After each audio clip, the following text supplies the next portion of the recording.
Boker Tov, il est 8h heure de Jérusalem, 7h heure de Paris, c'est l'heure du premier journal d'information ce matin sur Studio Qualité, un journal qui est relayé comme chaque matin sur les ondes de Radio J.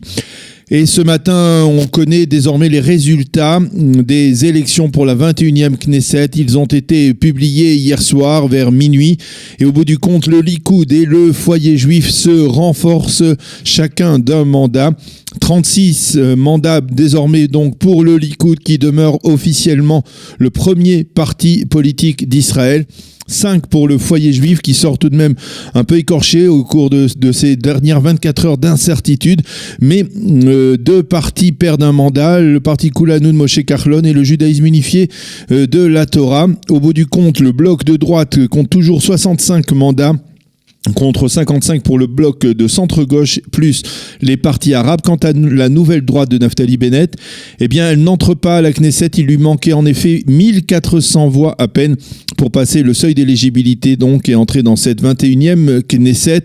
Les résultats définitifs et officiels seront publiés mercredi par le juge Hanan Meltzer, président de la commission électorale centrale. Et jusque-là, on a l'intention au sein justement de la nouvelle droite de lutter pour obtenir gain de cause et entrer à la Knesset finalement.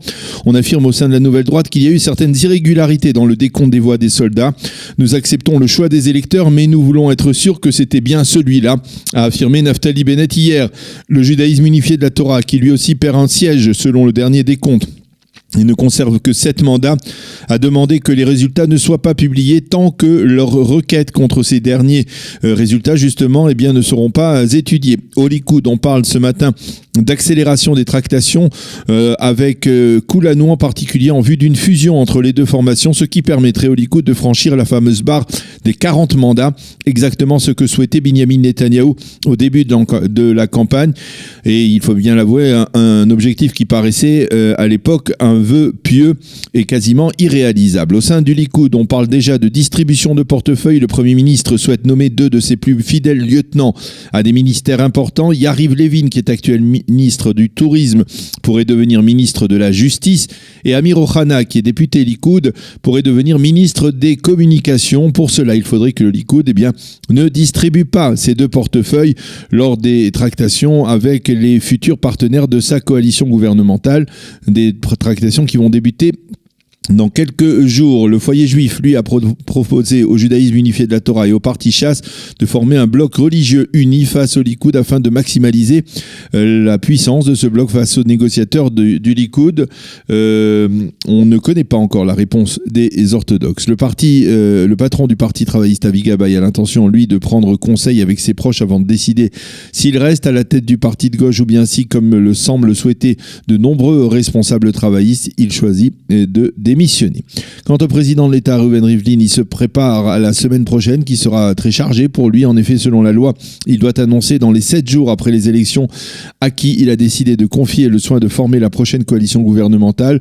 Auparavant, il devra recevoir les chefs de file de tous les partis qui entreront dans la 21e Knesset et il leur demandera qui doit, selon eux, former cette coalition.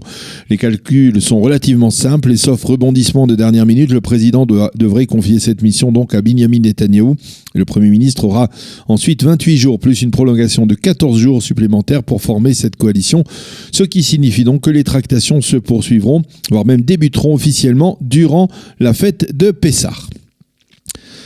La sonde israélienne Bereshit a échoué dans sa tentative de se poser correctement sur la Lune. En effet, quelques minutes avant qu'elle ne se pose, le contact a été rompu avec la sonde et l'on estime au centre de contrôle des industries aéronautiques israéliennes de Yehoud que la sonde s'est écrasée sur la Lune.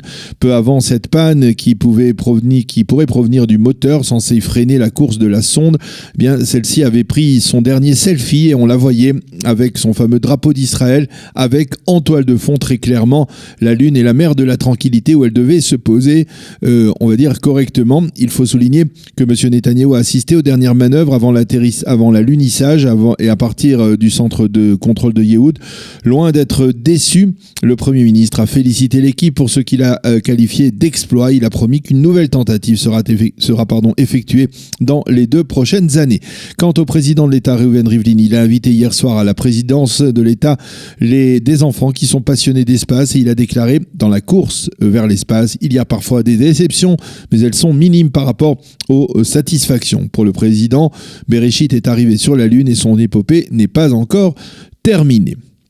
Et puis après être revenu sur Terre, on vient d'apprendre il y a quelques instants que les employés des chemins de fer israéliens ont lancé un nouveau mouvement de grève dramatique, on peut le dire, et que depuis 8 heures, donc ce matin, il y a quelques minutes, tous les trains se sont arrêtés alors que les gares ont déjà été fermées à 7 heures du matin. Le ministre des Transports, Israël Katz, a demandé tout simplement des mesures disciplinaires contre la présidente du comité d'entreprise qui est apparemment donc à l'origine de cette grève surprise. La météo pour terminer, temps partiellement nuageux à clair sur l'ensemble du territoire israélien. Il fera aujourd'hui 22 degrés à Jérusalem, 23 à Tel Aviv et 32 degrés à Eilat. C'est la fin de ce journal d'information. La suite de notre programme dans quelques instants.